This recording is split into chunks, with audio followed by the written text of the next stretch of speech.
Greetings, wonderful audience. Amarjit here from Amar PTE classes. I hope you all are doing well. So, do subscribe to my channel if you have not subscribed yet, and also share with your friends. Means, if your friends are preparing for PTE and they want to prepare for PTE, then you can also contact me for online and offline classes. Now, in today's video, I'm going to discuss some important points about the PTE because I have made lot of videos on tips and tricks of PTE that you can follow in the final PTE exam and get good score. But problem is this कि some students are very weak in English because उनकी जो English है उनकी जो pronunciation है वो काफ़ी weak होती है, even they are weak in the writing section also. So how they can improve their speaking skills, writing skills, and they can get good score in final exam. So everyone can get good score in the PTE, but you have to follow some important points to get good score. So in this video I'm going to discuss about these points, means on which point you can work and can good score in the final PTE exam. So, as we all know, there are four sections in the PTE. Like, first one is the speaking, then writing, reading, and listening. So, some of the modules of speaking is similar to the listening, and some modules of the speaking is similar to the reading section. So, you have to plan a strategy to prepare for PTE because क्या होता है कि हम कोई strategy नहीं बनाते कि हमने जो preparation करनी है वो कैसे करनी है. If you are good in everything like speaking, listening, reading and writing, then आपको ज़्यादा ज़रूरत नहीं है इस पे फोकस करने की या मेहनत करने की. Then you can give 2 to 3 hours in a day and you can get good score in the final PT exam.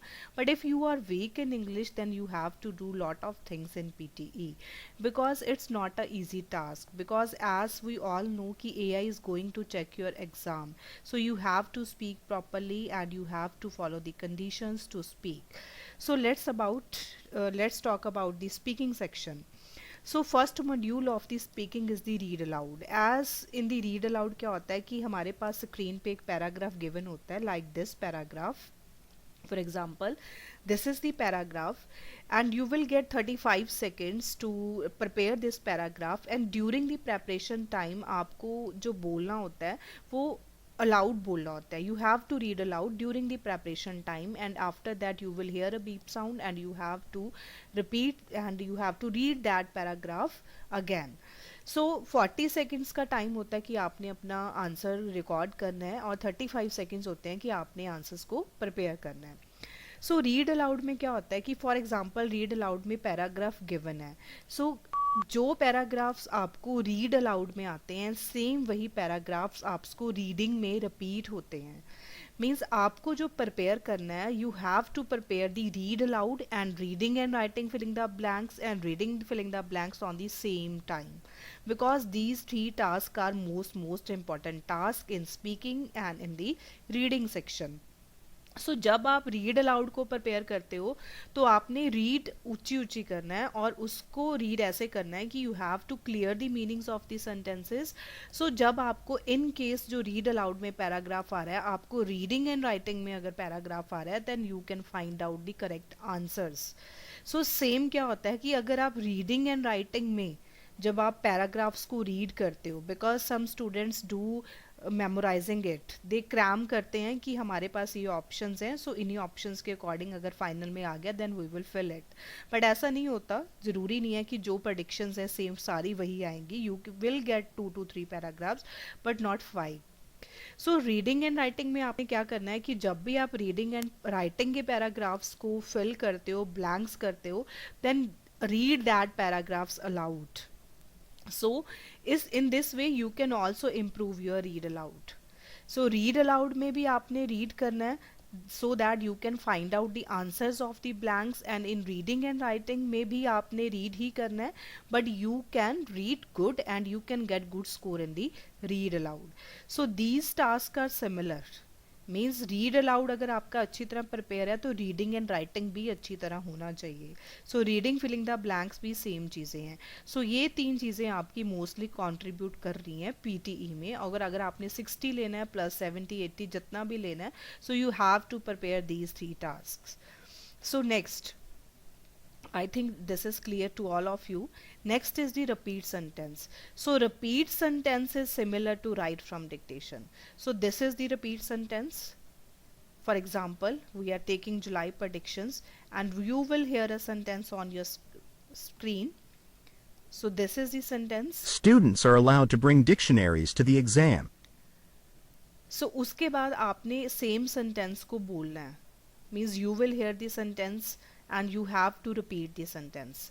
So this is the repeat sentence. So repeat sentence is contributing in the listening section. So repeat sentence में क्या होता है कि you can't change the sequence of words. So you have to understand the sentence. तो जब भी आप repeat sentence की practice कर रहे हो तो for example आपने 2 pages repeat sentence करे, then immediate after that you have to do the write from dictation. Because write from dictation में क्या होता है कि again you will hear an audio of 3 seconds or 2 seconds and you have to write that audio. तो आपने उस audio को लिखना है कि आपने उसमें क्या सुना है. फॉर एग्जाम्पल एक लाइन होती है तो आपने उस एक लाइन को लिखना है. सो ये स्ट्रेटजी आपने फॉलो करनी है. मेरे स्टूडेंट्स भी यही करते हैं कि जब भी आप रिपीट सेंटेंस करते हो तो उसके साथ ही आपने राइट फ्रॉम डिक्टेशन करनी है, क्योंकि जो रिपीट सेंटेंस में आप सुन रहे हो सेम राइट फ्रॉम डिक्टेशंस आपको एग्जाम में आती हैं. तो ये इंटरचेंजेबल है. राइट फ्रॉम डिक्टेशन रिपीट में आ सकती है, रिपीट आपको राइट फ्रॉम डिक्टेशन में आ सकता है. तो जब भी आप राइट फ्रॉम डिक्टेशन को अटेम्प्ट करोगे, तो जब आप वर्ड्स को लिखोगे, सेंटेंसेस को लिखोगे, then you can understand the meaning of the sentence. Means आपको सेंटेंस की अंडरस्टैंडिंग समझ में आएगी कि ये सेंटेंस क्या है, तो आप उसको रिपीट भी कर सकते हो. So you have to prepare the repeat sentence and write from dictation at the same time. For example, you are doing 2 pages of the repeat sentence, then after do 1 or 2 pages of the write from dictation.